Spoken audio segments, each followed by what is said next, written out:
So Barcelona to Dakar, the numbers were big. 463 race vehicles plus 224 assistance trucks, the biggest armada yet. 9,309 kilometres with 5,333 specials along the way. Spain, Morocco, Mauritania, Mali and Senegal in all. So the streets of Barcelona, a bit of a party atmosphere. And the first stage was to be won by Cyril Desprez.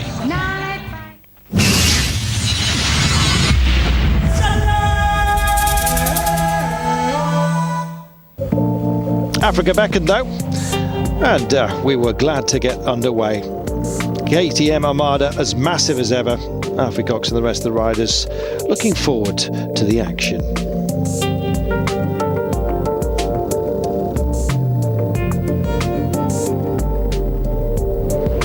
So the majority of riders competing with KTM, in addition to the main battle. There was a sub-battle, if you like, the blue KTM against the orange. For the blues, it was Cyril Desprez, Alfie Cox and Fabrizio Meoni.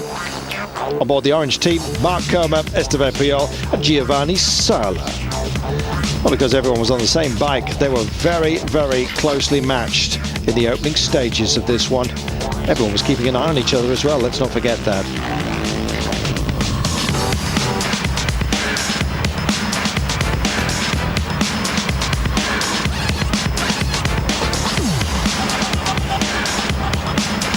So kicking up a storm they were, but everyone keeping tabs on everyone else.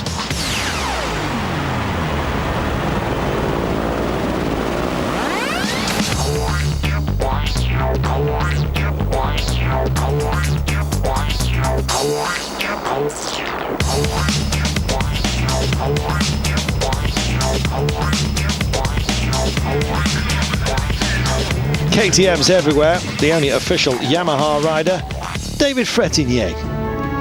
Well, he won the first stage in Barcelona and on stage 3, I should say. Frétinier confirmed his domination on these very short specials. Just 10 kilometres from it was stage 3. Alfie Cox was in there as well. Frétinier taking stage 7 as well on his way. 6th win in all, 2nd win in Africa, and in the end he was to finish 5th overall in this one. Frétinier always looking very cool. One of the stalwarts of the rally now. Always one to watch. Spared us a few words as well. Well, I just like to let them look for the road. I don't want to show them the right way. I know it in my head. And occasionally they'll go off on the left. I'll let them go, just sit there, watch them. I'm very confident. I prefer to count on myself instead of relying on others. Probably the best way. Marc Coma is the leader of the orange crew. Ability to fight for the title, most certainly. Esteban Puyol also there, helping his teammates. The water carrier, if you like, but also won a stage, the 9th between Tajika and Attar. They all stay together, just in case anybody has a problem. They can all help each other out. It's what teammates are supposed to be about. And when you're on the bikes, you need all the friends you can get.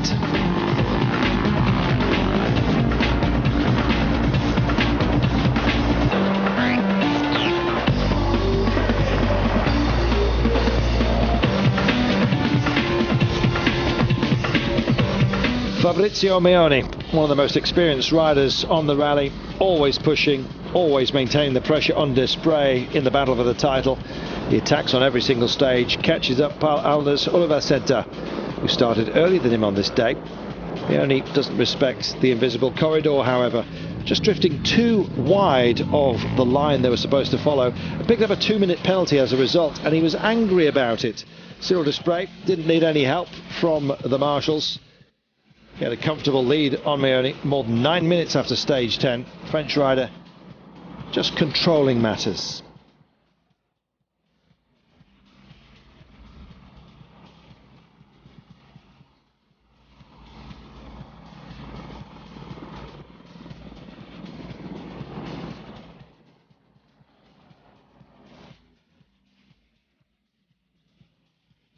Sadly for us, some of the last shots of Meoni alongside Oliver Setter.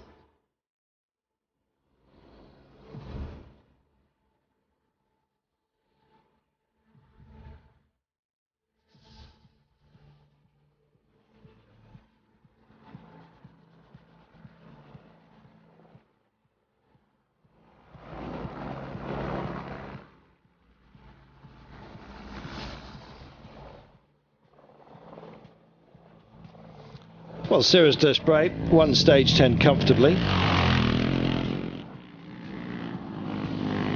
Meoni still pushing to try and catch up the minutes he'd lost.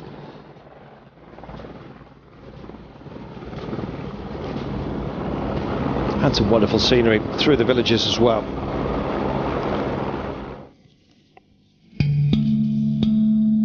Cyrus Desprez then went on to win stage 10 comfortably, as we said. And unfortunately, stage 10 was to see this year's first death. Jose Manuel Perez. He participated in 2002, again in 03-04, and of course 05 was to be his last. He fell hard between Zouairat and Tichit. He was transferred to hospital in Dakar before a relay to Spain at Alicante, where sadly he died. Meoni was to follow. Yes, the following day on stage 11, a horrible fall. His death was kept from everybody until the bivouac that evening. Meoni, 47 years of age. He won the rally in 01 and 02, and he was one of the most liked, respected and admired competitors. His death shook everybody out there. Huge man, great competitor, upset everyone. I remember shedding tears myself.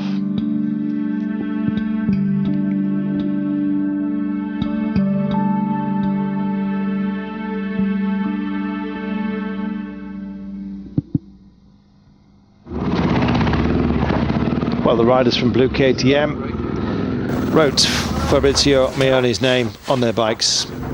They were determined to carry it all the way to Dakar. They themselves were carried as well. Yeah, there was to be some tough stages out there. The weather did close in, and there was a bit of an airlift involved on this year. Next step, Senegal was in the offing. It was getting a little bit more verdant. A little bit damper on occasion, as you can see. They were going it. Desprez winning the 15th stage, but only 3 minutes over Coma. They were the battles towards the end. And in Dakar, Desprez decided, or dedicated, I should say, his win to Fabrizio Meoni. And of course, Richard Sykes, who'd been lost on the Faroes back in September, ahead of this one.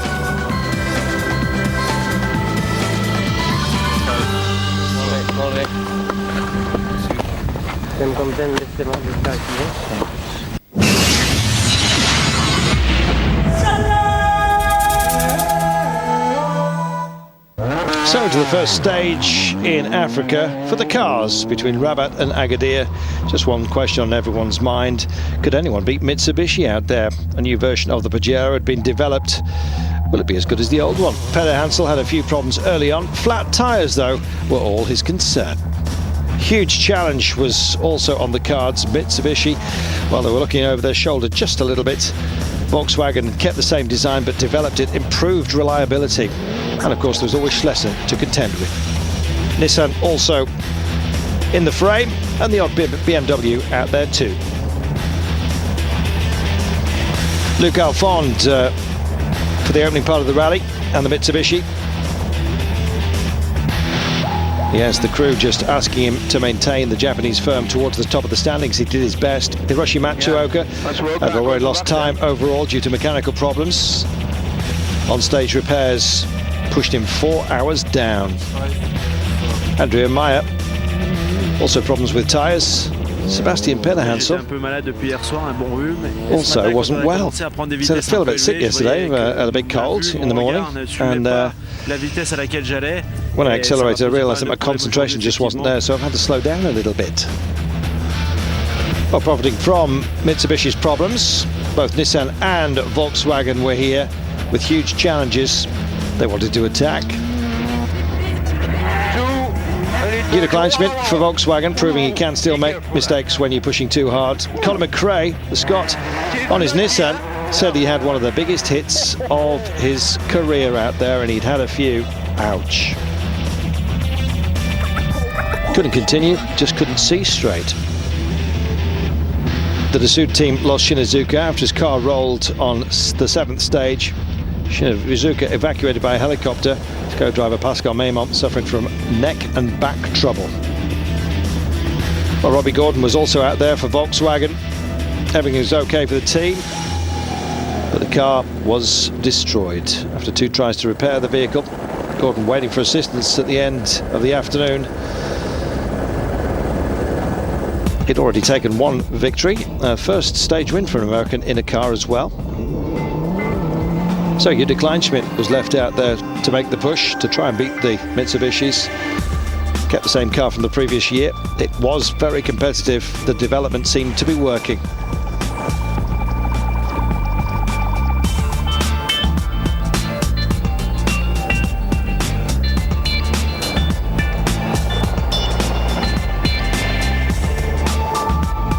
On stage 6, Sami finished 3rd and took the lead despite mechanical problems, but handed that leadership back to Peder Hansel. Peder Hansel taking stage 14 and also the last one. Jutta Kleinschmidt trying to keep in touch with those Mitsus, but problems there were for just about everybody on this rally. It was a tough one.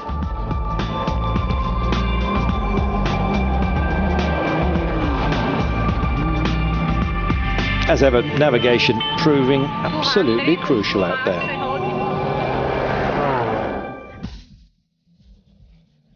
Stefan Peder Hansel and Luc Alphond. Luc moving over from BMW to Mitsubishi. These 2 drivers could not have been closer. And in fact, the team said, listen lads, you're just going to have to hold position for this year because otherwise you're going to take each other out.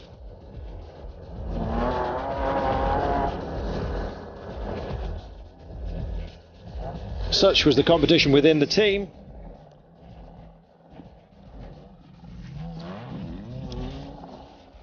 Petter, top dog. Alphond playing a protective role in the end. They weren't protecting the riders though. Pushing it, oh yes.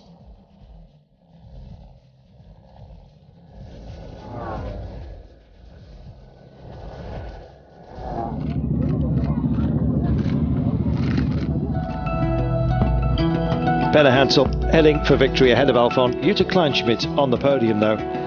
Tremendous effort by her, and of course for Volkswagen. This end getting close with De Villiers finishing in 4th place.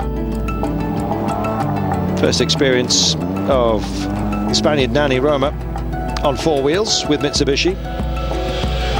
Managed a 4th place on stage 13, his best result in the cars.